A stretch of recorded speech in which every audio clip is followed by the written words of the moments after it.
Hello everyone, Tesla Trooper here, bringing you another Commander Wars 1v1. Today's match will be played on 2020 and Advanced Wars by Web Map versus Everglass and myself. We will be playing as Sophie and Jake. First off, we have Sophie here. She is a member of the Amber Corona faction, which is the Commander Wars version of Brenner's Wolves. Her day-to-day ability allows her to reduce enemy counterattacks within the range of her co-zone. Also, she has increased firepower and defense. Her special unit is a commando unit, which is a 4 movement range mech, essentially, has the ability to hide in mountains. Sophie's co-power is Sudden Strike. It is a 2-star co-power in which, when activated, it prevents enemy units from damaging her units when they counterattack during her attack phase.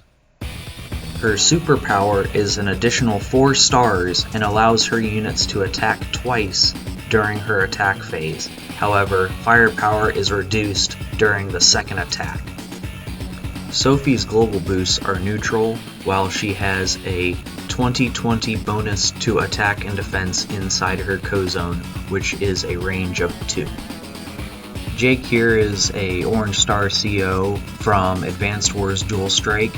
He's very similar to his Dual Strike powers, except in that his firepower on planes is reduced to only his co-zone, which is a range of 3.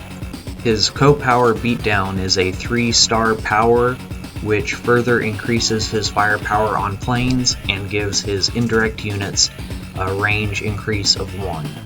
Blockrock, his superpower, is an additional 3 stars, which increases his firepower even more on planes. He also gets +1 attack range to his indirect movements, while also gaining a 2 space movement range to his direct attack units. He also has a special commander unit, the Tank Hunter, but I won't go over that because it is not shown in this match. Alright, starting in the top position, we have Tesla Trooper here as Sophie, and in the bottom we have Everglass as Jake. 2020 is a real unique map.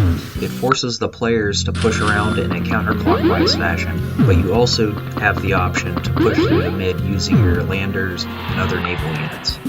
Today we also have 2 additional victory rules. The first one is Capture Race, which is at the end of 20 turns, whoever has the most buildings will automatically win. Secondly, we also have Victory upon Commander Death, so if someone's commander unit is destroyed 3 times, they will also lose the game.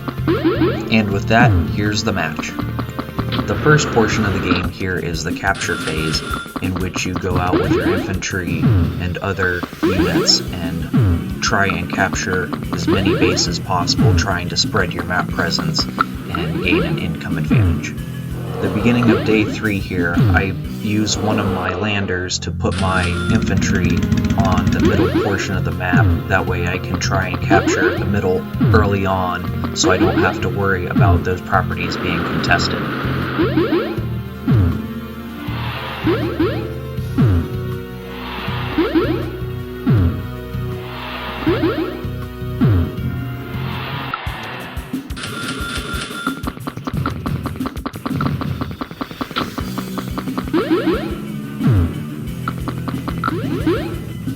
Everglass has the same idea here, but in addition to the infantry, he's decided to deploy recon units, which are extremely powerful in this game against defending infantry units.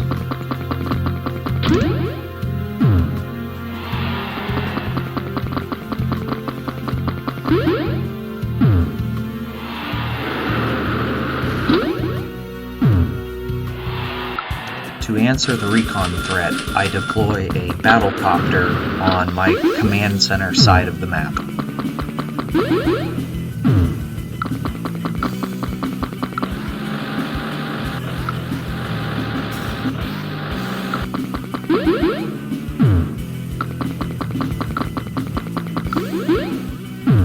Day 5 here, Everglass decides to produce 2 APCs. Seeing that he favors a infantry-based strategy based on transporting mechs and snipers, this is a very strong move, which we will see later in the game, that shows the effectiveness of mech and sniper units when paired with APCs.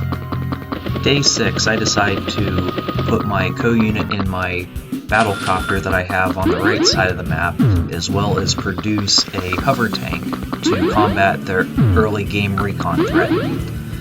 Hover tanks are extremely maneuverable over rivers and beaches, but they're also hindered by the fact that they can only move 5 spaces a turn, which really hurts someone trying to traverse forests.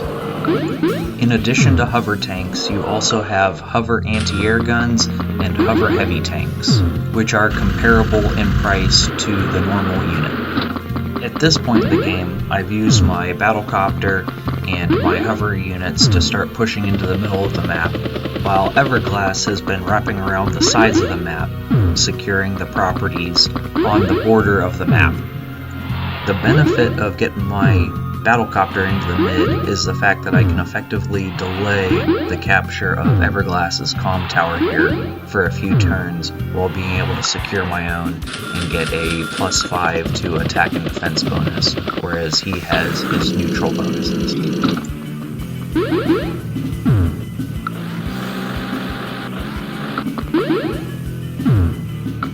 But at the end of turn 7 here, he deploys a Duster, which is a light attack aircraft, which is effective at destroying helicopters and infantry units.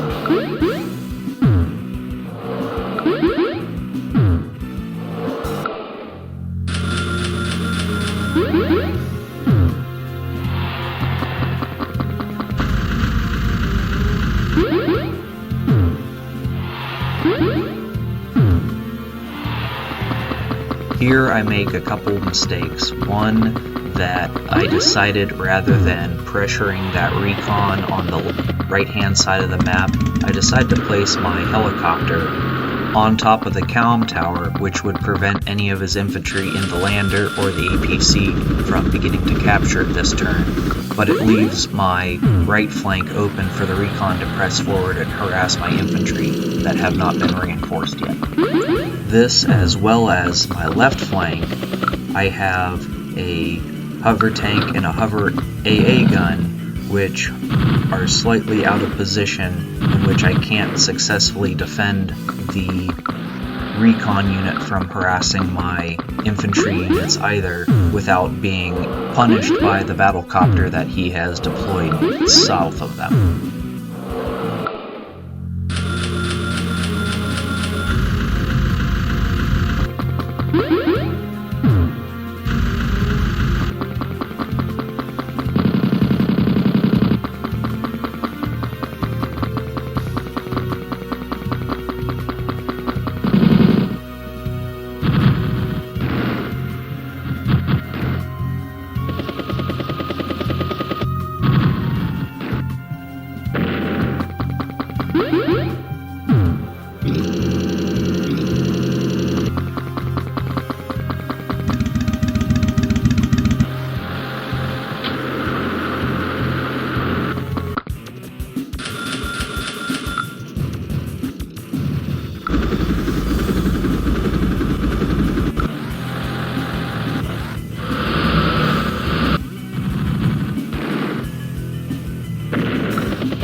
And with that, I further make the mistake of overextending the hover tank and get it cut to pieces by the attack copter, while Everglass effectively blocks the retaliation with the recon and the infantry unit.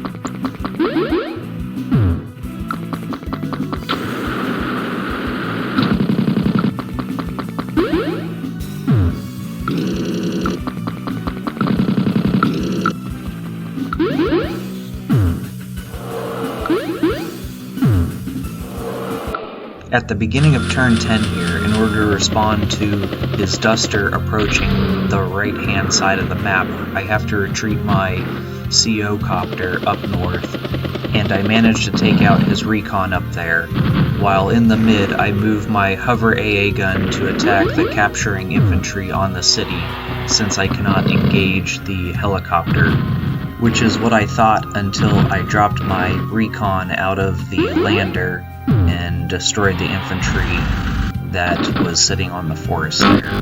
This was a big misstep because I could have destroyed that helicopter unit without worrying about the retaliation of the other battlecopter and his light tank that was in the south there.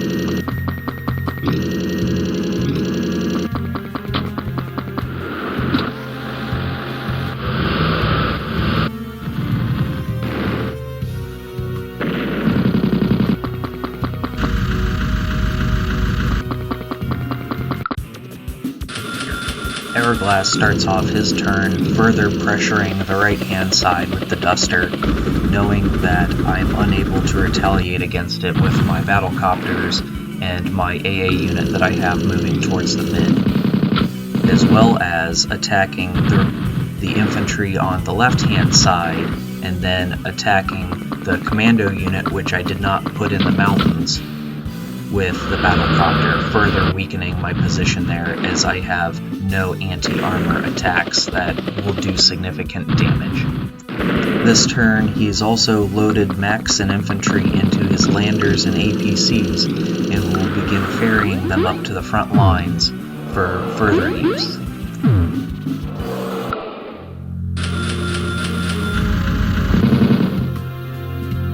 With no effective AA guns on the left-hand side of the map, the only response I have to the helicopter is to attack it with infantry. It's not ideal, but it works.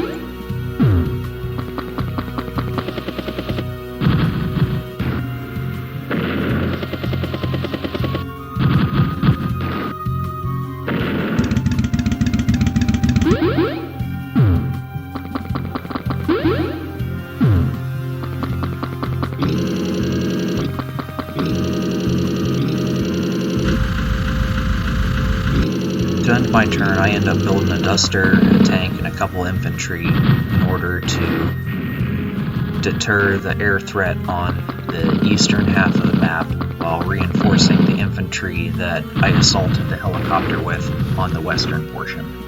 With the buildup of anti-air on both sides of the map, Everglass decides to go to the mid with his Duster and attack the infantry that I have capturing his buildings in the mid, and then mopping up the remaining infantry with his commander tank and his attack copter. And at this point, he also has the mid clear enough that he can secure his comm tower without my interference. He continues to harass the right flank with the recon and the helicopter unit that is at half health, but this coming turn, the amount of AA that I have there makes its destruction inevitable.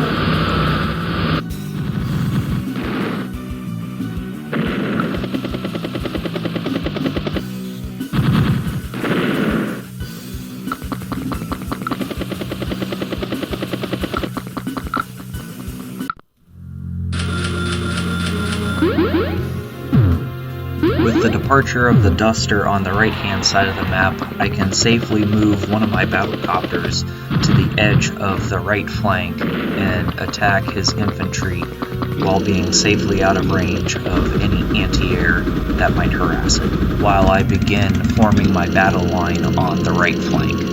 On the right flank, I managed to remove the recon with my recon and the commando unit, and then shore up my lines as I destroy the attack helicopter that was sitting on the mountain range next to my anti-air units. And then I finish my turn by building 2 commando units, an infantry, and a helicopter.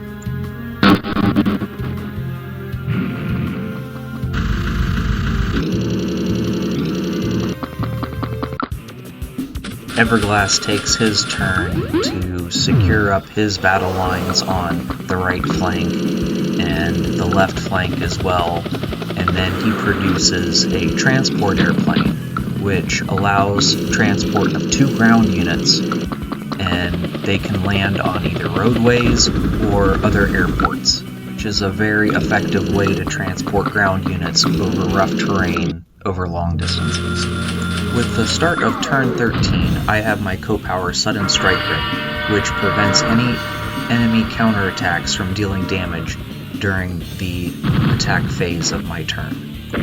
It also extends the buff of my CO zone, which is 20/20, to all my units on the map. I start my attack on the right side of the map by taking out the infantry unit on the comm tower, which opens up the duster to be attacked by my duster as well. And then I have to sacrifice the use of my anti-aircraft gun on the mech there, as my tank will not have enough firepower to destroy it. But I do use the tank with the effect of my power to do some chip damage on the helicopter.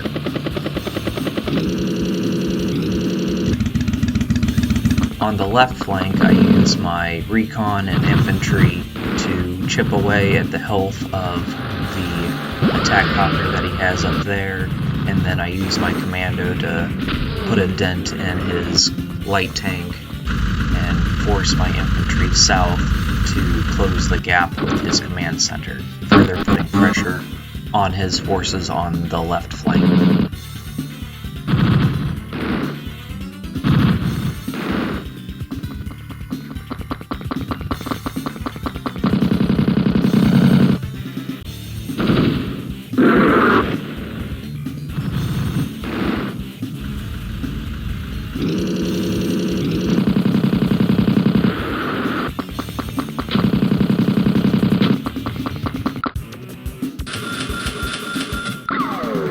At the beginning of Jake's turn, he has his power as well, so he goes ahead and uses it, and his opening salvo, he deploys his AA gun from the lander and annihilates my duster that I have placed over his comm tower. With that, he uses his artillery and mech to annihilate my AA gun that I have sitting in the middle of the road.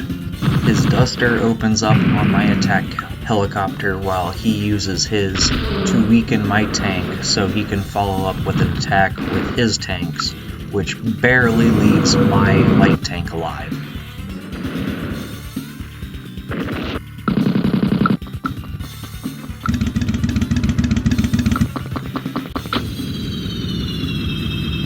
On the left flank, he uses his commander and his mech to destroy the anti-air that I have in the area, as well as deploying the helicopter against another tank, which further weakens what little armor I have on that side of the map. He ends his turn by building a duster, some infantry, and a hover anti-air gun.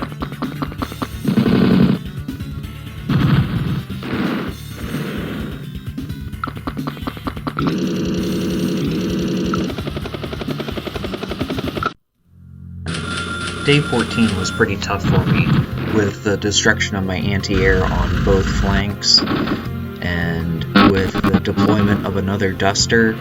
I decided the best course of action there was to continue pressing my attack. I tried to shield my commander helicopter while pressing forward with my tanks and other copters. I realized I was going to take a lot of damage on him and probably lose a couple, but at this point the best thing that I could do is further weaken his forces on the right hand side and wait for my reinforcements from the top to come in.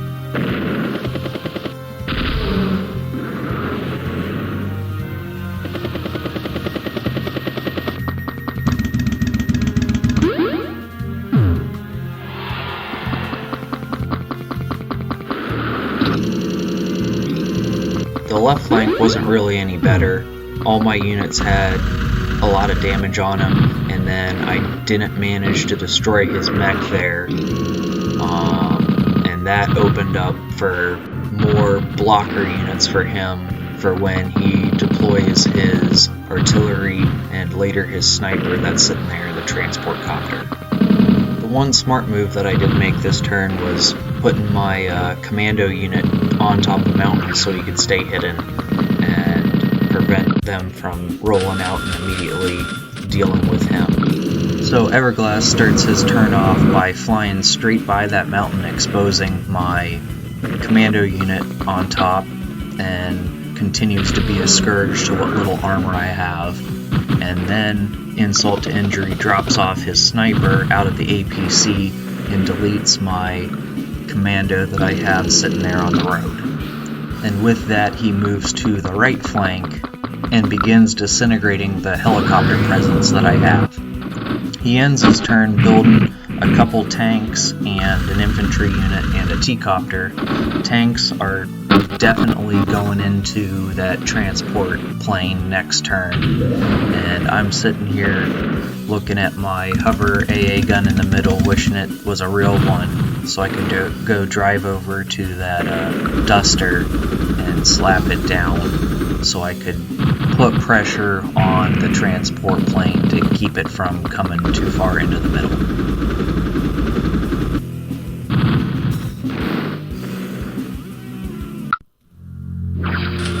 The nice thing about the last engagement is, with him attacking all of my helicopters and tanks, is the fact that it gave my infantry breathing room to go ahead and start capping the three properties that were on the middle, left, and right portions of the map. Because even though my forces are taking a military beating, I'm slowly managing to creep ahead in the economy.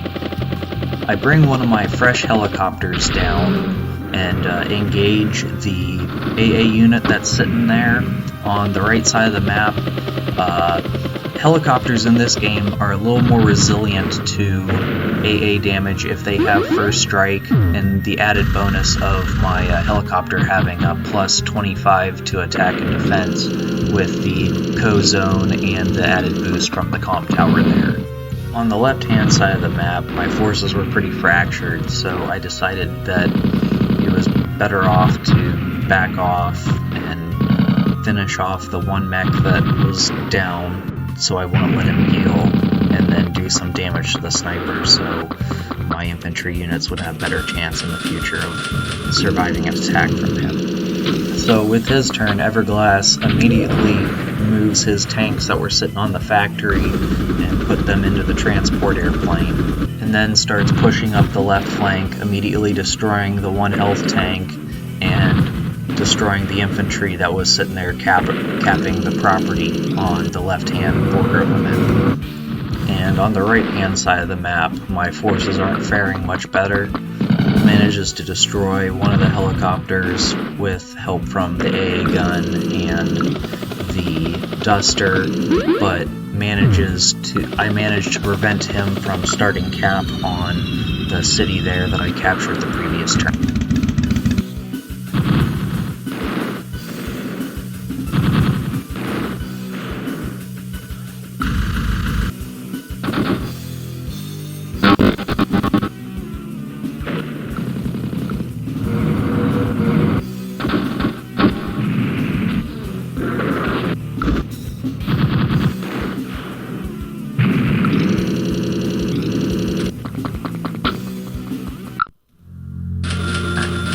Day 16 was a really interesting turn. My right-hand side of the map was annihilated. I got 2 helicopters and a duster and a handful of infantry and a half-health tank to deal with.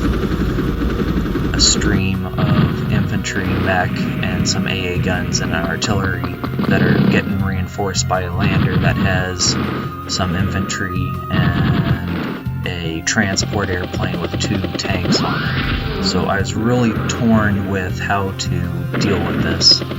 I managed to destroy the artillery that was sitting there in the forest, and I also finally managed to destroy the duster that's been pestering me for a majority of the game. I decided to put an infantry back on that city and engage the bike unit that was sitting next to it so that he wouldn't be able to do much capturing in the preceding turns, even though my infantry will probably die to the anti-aircraft gun. So Everglass's turn, he starts out by rolling out his commander tank and destroying the infantry that I have on the forest there. After that, he immediately drops off his transport plane with 2 full tanks and immediately sends them up to the tanks that I have landed and engages both of them. I knew it was coming the whole time, but there's really nothing that I could do to prepare for it. The only good part of that engagement was most of my commander units came out of it unscathed on the left-hand side. He spends the rest of the turn grinding away on my right flank. He manages to destroy the infantry that I have on the city there and starts capturing it again. And he also puts chip damage on my bike unit that I have capturing his comm tower, further delaying that.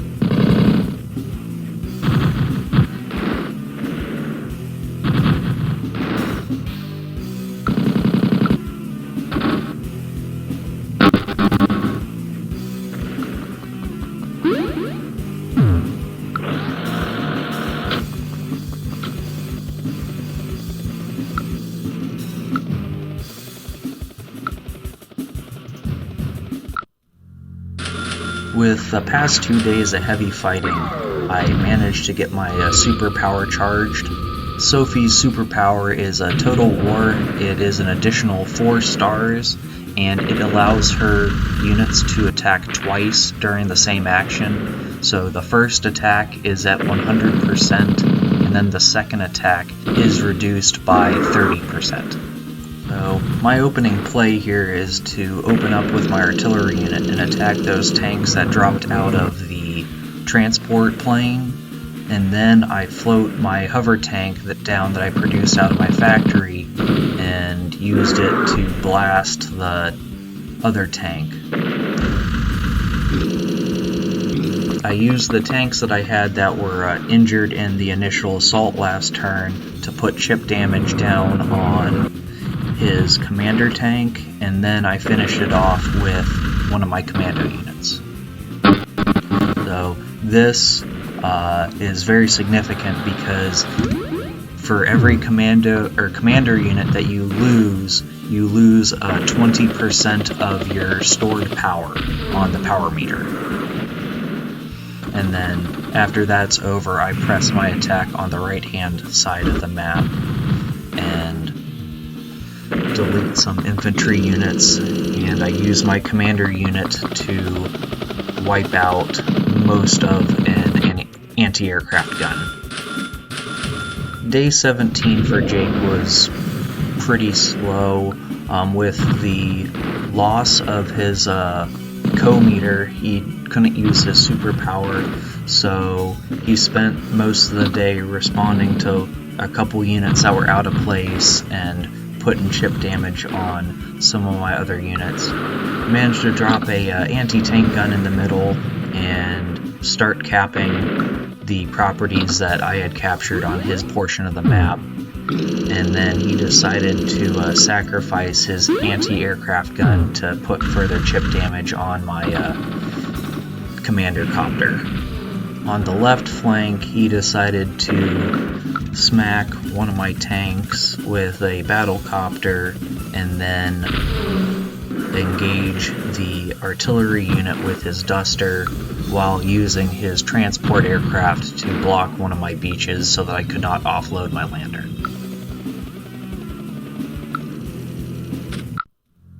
So day 18's arrived and we have 2 days until the match ends. Right now the score is 27 buildings for Sophie and 22 buildings for Jake, which at the end of day 20 will result in a victory for myself.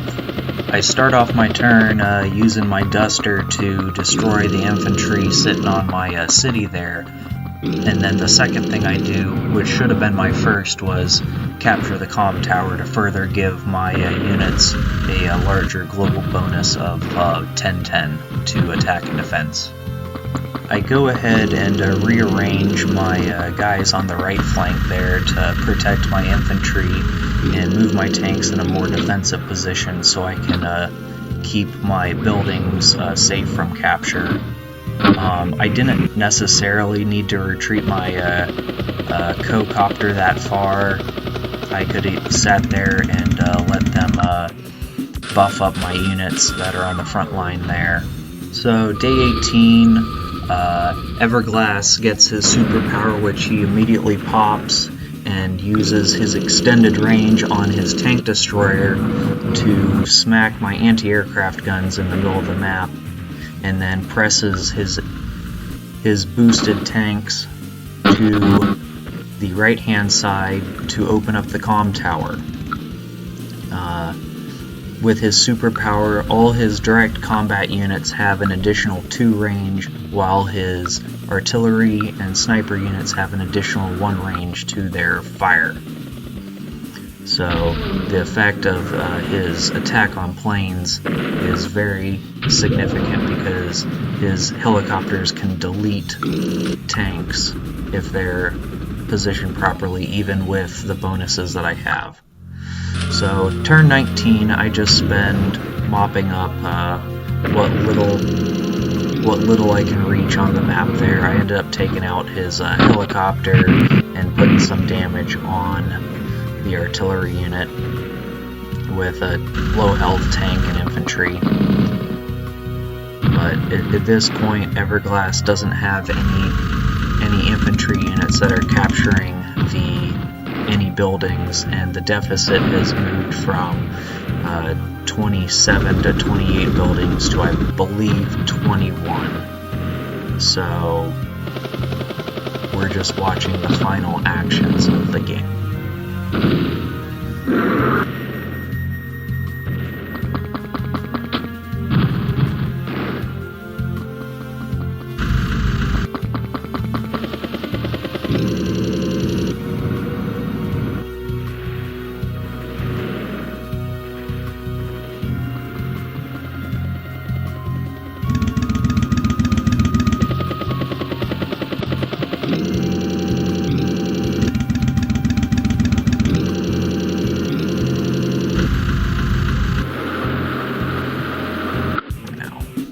And with that, Everglass decides to surrender a day early. This was really a good match, and I was on my toes the whole time. And Everglass had some really amazing plays with his transports and his transport aircraft, which were really, really effective throughout the battle. It was something that I was constantly worried about. And with that, we'll take a quick look at the results screen. Thanks to Everglass for playing. It was a really fun game, and special thanks to Robosturm for making this possible. And if you managed to stick it through to the end, thanks for watching.